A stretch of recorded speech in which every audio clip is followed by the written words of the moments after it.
देखिए, कारण यह है कि माननीय उच्च न्यायालय दिल्ली ने आज जो सुनवाई लगी थी मौलाना असद मदनी की पिटीशन पे, फिल्म रोकने की पिटीशन पे, तो उसमें कपिल सिब्बल इसमें प्रेजेंस हुए थे उनकी तरफ से। तो उन्होंने बहस के बाद ये डिसाइड किया है कि हम लोग यानी फिल्म प्रोडक्शन हाउस, मौलाना असद मदनी और जो इनके अधिवक्ता हैं कपिल सिब्बल, इनको एक बार फिल्म दिखा दें और फिर कल इसकी हेयरिंग उसके बाद होगी।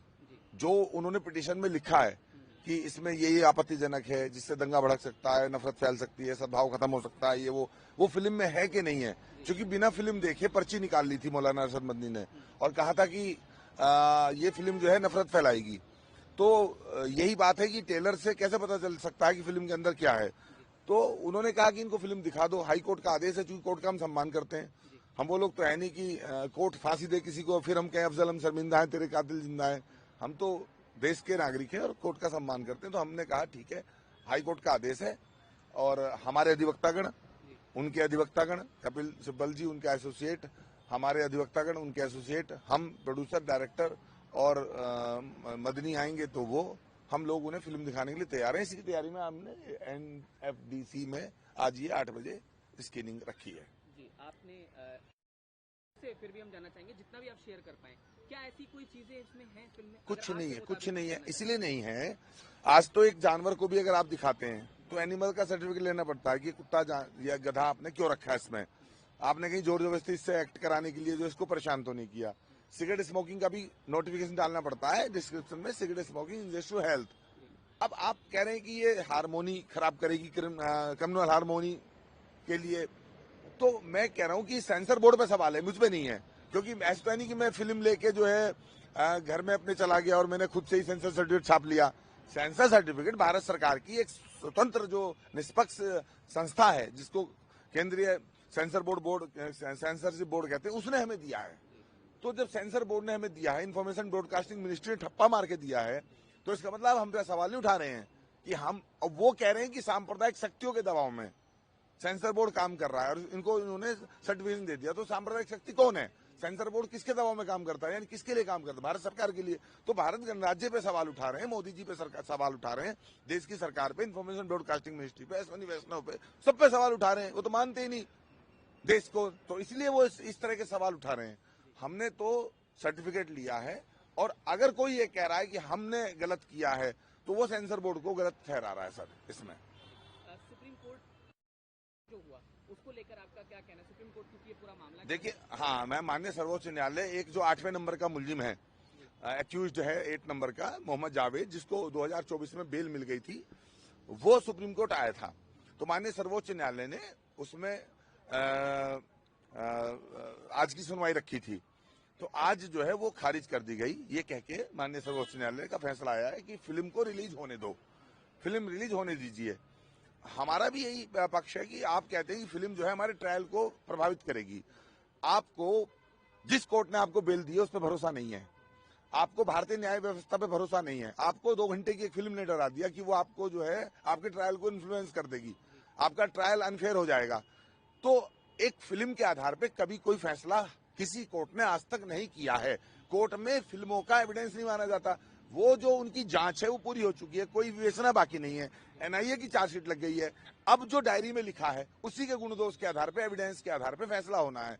तो ये कह देना, सरासर ये कह देना कि हमारा फैसला खराब हो जाएगा, ट्रायल खराब हो जाएगा, सर्वोच्च न्यायालय इसे कंसिडर करे, मुझे लगता है तो मानसिक दिवालियापन है। इसमें तो कॉस्ट भी लगनी चाहिए थी, जो शायद माननीय सर्वोच्च न्यायालय ने नहीं लगाई है। एक सवाल ये इस फिल्म को लेकर, पहले देखिए ज्ञानवापी, जहाँ तक मुझे जानकारी है, फाइल इसका नाम था, फिर उस पे चेंज करना पड़ा, फिर उसके बाद एक नया विवाद हुआ, फिर उसके बाद सुप्रीम कोर्ट तक, जैसा कि जानते हैं हम, फिर आरोपी ने भी एक जो है पिटीशन लगा दी।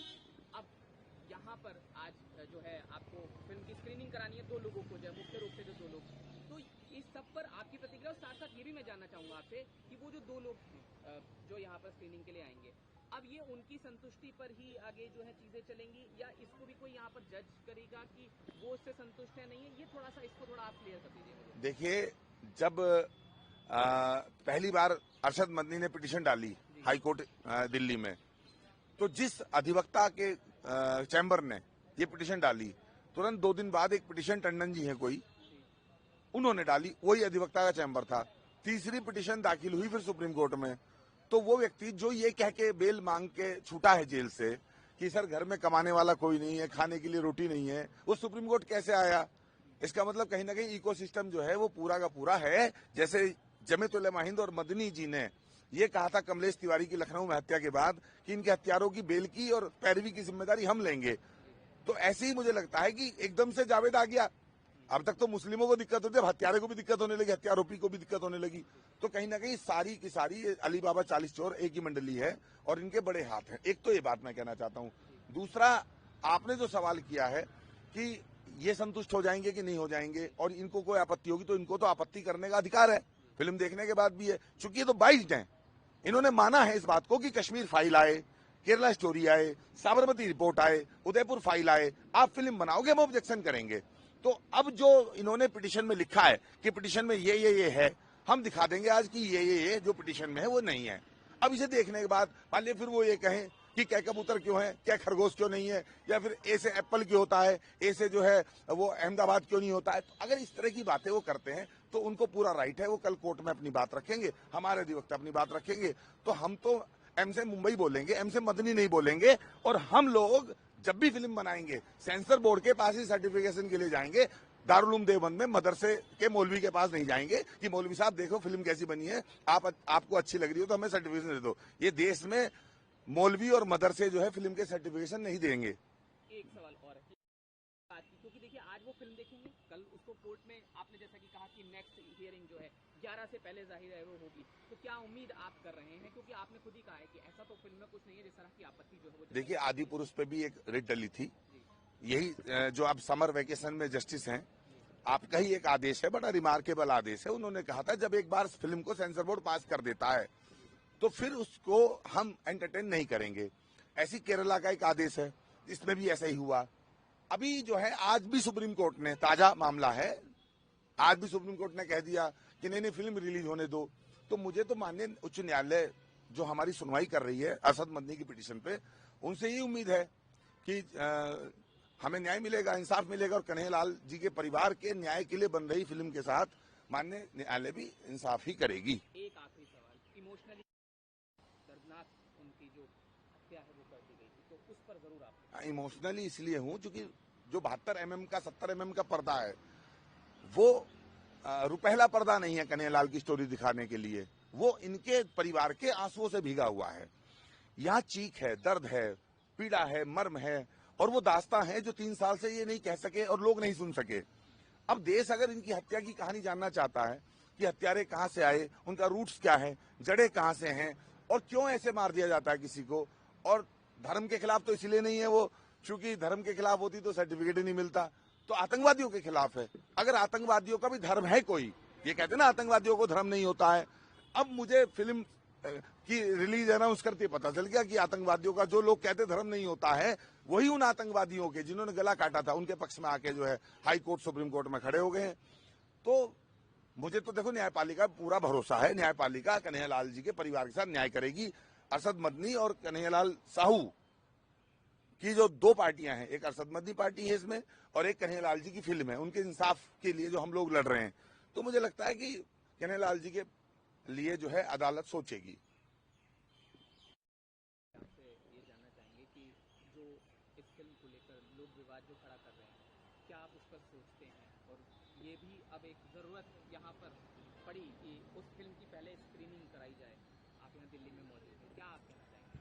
जी देखिए, ये जो मूवी है ये 11 जुलाई को आ रही है उदयपुर फाइल्स के नाम पे। पहले भी इस पे बहुत विवाद हुए, इसका नाम भी चेंज करना पड़ा, पहले इसका कुछ और नाम था, फिर सेंसर ने इस पे ऑब्जेक्शन किया, देन इसको उदयपुर फाइल्स किया गया।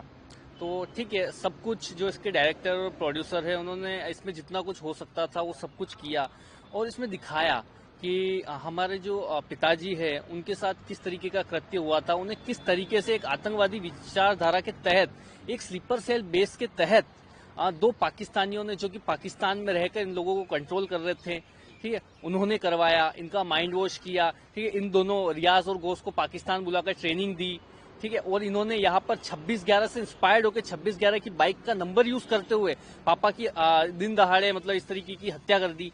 तो क्या है ये शुद्ध रूप से एक आतंकवादी है कि भाई 26/11 है, आप दिखाना चाहते हो कि हमने आतंकवाद किया है, उसके बाद आप सीरिया मॉडल पे गर्दन काटते हुए या वीडियो को वायरल कर देते हो और एक वीडियो में कबूलते हो कि हमने किया है, और अगले वीडियो उसी वीडियो में आप देश के प्रधानमंत्री मोदी उसको भी बोल देते हो कि ये चाकू है वो तेरी गर्दन तक भी पहुंचेगा। तो क्या है ये एक आतंकवादी? तो ये जो मूवी बनी है वो बिल्कुल एक आतंकवादी विचारधारा के खिलाफ है, ना कि किसी समुदाय या किसी धर्म के खिलाफ।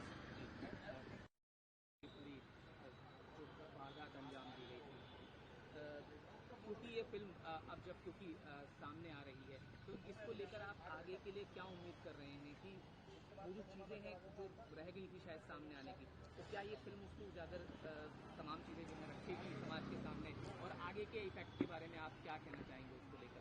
जी देखिए, ये आपने बहुत अच्छा क्वेश्चन पूछा है कि आज उस केस को 3 साल हो गए, ठीक है, 3 साल हो गए 28 जून 2025 में, ठीक है। कहीं ना कहीं वो केस ऐसा बोला गया था ना कि ढीले बस्ते में चला गया है, वो केस ठंडे बस्ते में चला गया है।